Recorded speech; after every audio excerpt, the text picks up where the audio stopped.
Hi, welcome to this week's episode of Paint Talk. Today we're going to be talking about changing up your art. Alright, first things first, I'm going to address the elephant in the room. Yes, I am wearing an apron. It's something I'm going to start doing because every single piece of clothing I have has paint on it and I don't want to do that anymore. So, get used to me wearing an apron. So there is going to be a little change of scheduling. I'm going to be putting out my paint talks on Tuesdays and hopefully another video on Fridays. So Tuesdays and Fridays is when videos will be released here.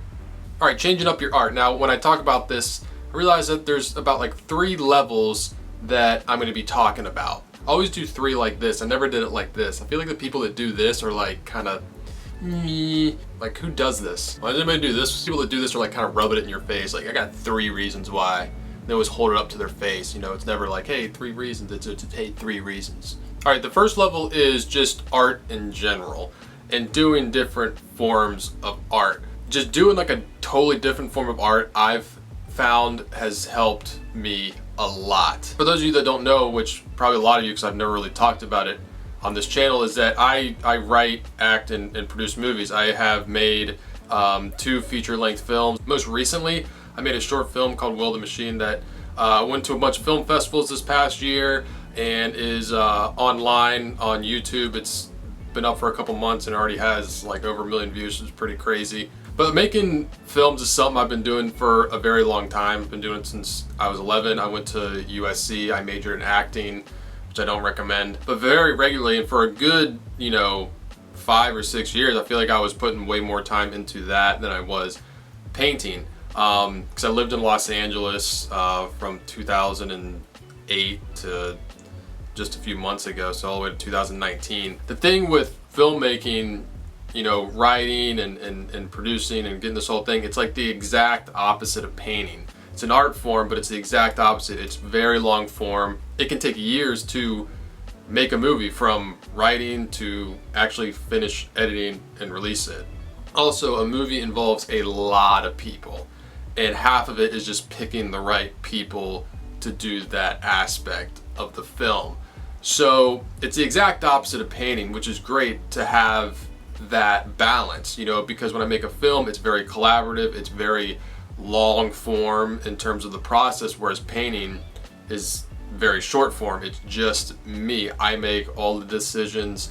I can make a painting in one sitting if I want to. I think it's very helpful to be involved in 2 very different forms of art because they can help solve problems in the other. I'll just give one example, is that in writing, the general rule is like, just get through your first draft, just get it out. It's most likely not going to be good, but you're going to rewrite and fix it. What you don't want to do is just get in the habit of like rewriting as you go, because you'll never finish it. Nothing will be perfect. You'll never see the whole scope of the movie, and the ending will influence the beginning and the end. And you kind of just have to get it all out there and then start making adjustments. And I had fallen into the trap of doing that, of not finishing a script because I kept on trying to perfect certain parts instead of just getting the whole thing done.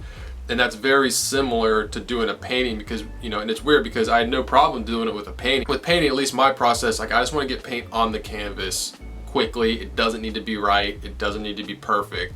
But once I get paint on there, it makes it a lot easier to get to the final product by just, adjusting the paint, adding, subtracting, pushing, pulling. And every single one of my videos, I feel like I say, move to different areas of the painting. Don't stay on one area and finish it to completion, because you're not going to see how it relates to the rest of the painting and build it all together. It's the same with writing. So I was able to kind of identify that in my painting and realize, wow, like, duh, like I need to apply that. Like, that's something that I can apply to the writing. So whatever it is, if you play an instrument, don't think that playing that instrument is taking away time from your painting if painting is your main thing. All right, level 2 of changing your art would be medium. Now, I'm gonna be honest, I do not do a good job of this. I pretty much just stick to oil paint. I haven't painted water acrylics in a very long time. To tell you the truth, kind of scares me, because I feel like I have so much freedom with oil paints and it's so easy to fix things, and I just really like it. But I do draw, not as much as I would like. I'm really thinking about having a weekly video just on drawing to force myself to draw more often.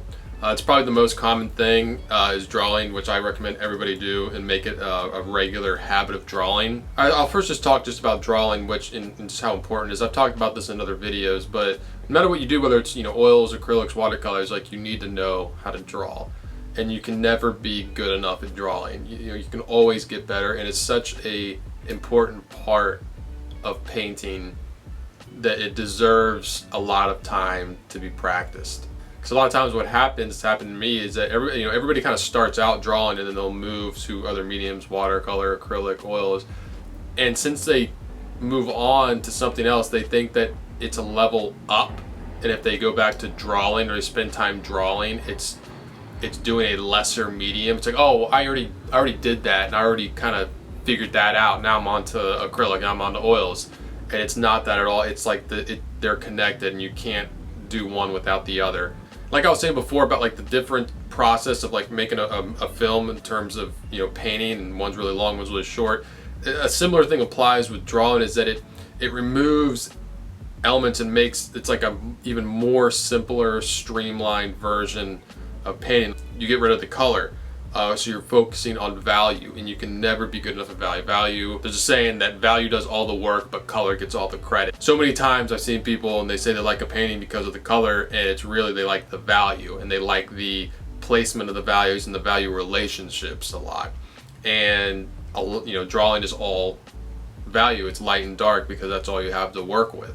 So like if you spend time drawing, you're going to increase your drawing skills, and maybe next time you paint with those increased drawing skills, you're going to see a totally different way to go about doing the painting now that you've acquired this skill. It's like, oh, well, since I am better at drawing now, I can kind of go about my painting this way, or I don't need to worry about as much detail because I can just nail the basic shape so well. There's just things like that that will surprise you at how much doing a different medium can influence the main medium that you work in. All right, now the third level is changing up your subject matter. I do this a lot. I will, do portraits for a while, and then I'll get sick and tired of it, and I'll move on to landscapes. I'll do that for a while and get tired of it and go back to portraits.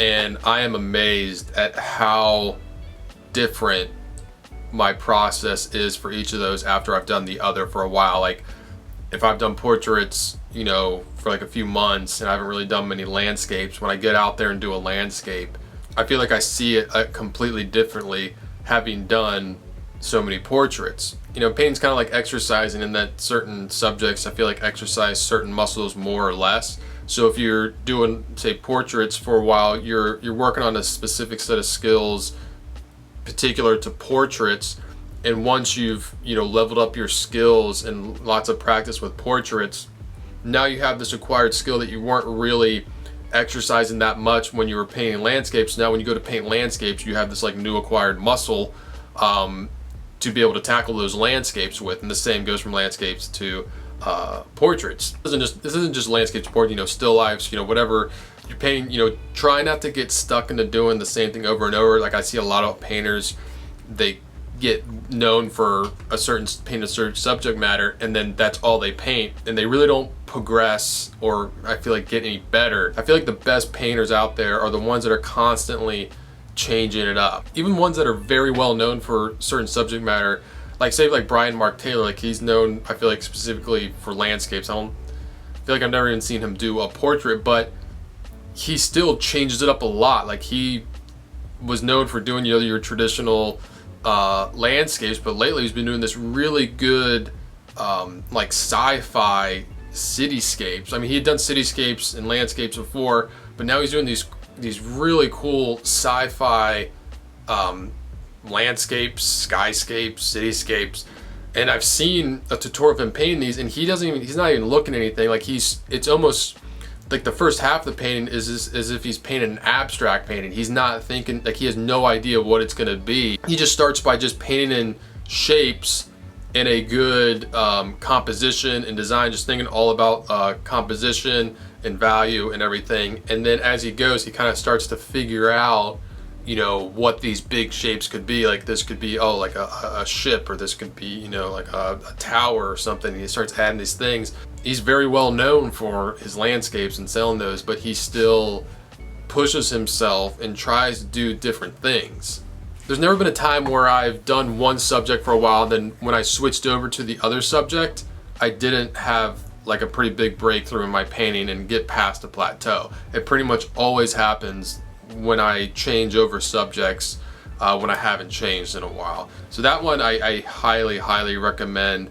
You don't need to like be going back and forth like portrait one day, landscape the next day, still life the next day, pet portrait, you know, you don't need to be going back, you know, just be aware of it. If you feel like, oh man, like I haven't done a landscape or still life or a portrait, I haven't done one in, you know, months, you know, think about changing it up. Hopefully it comes natural to want to change it up. That's kind of like what happens with me. Like I get tired of doing portraits, I'll get tired of doing landscapes and just want to switch it up. This also allows you to paint more often.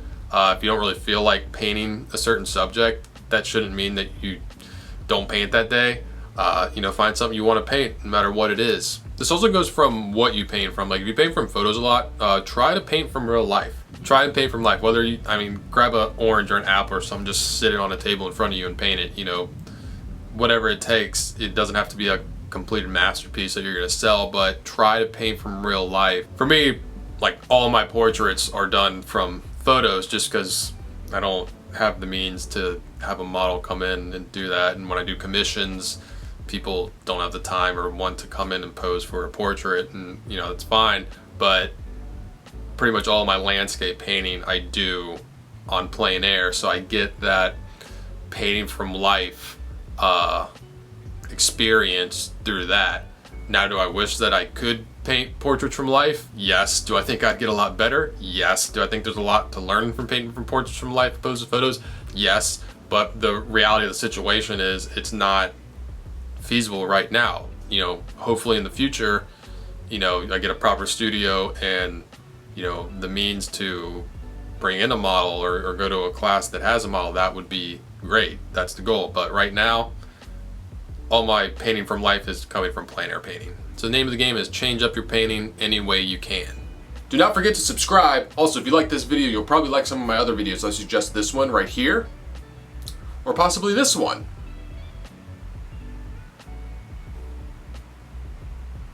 My arms are getting tired.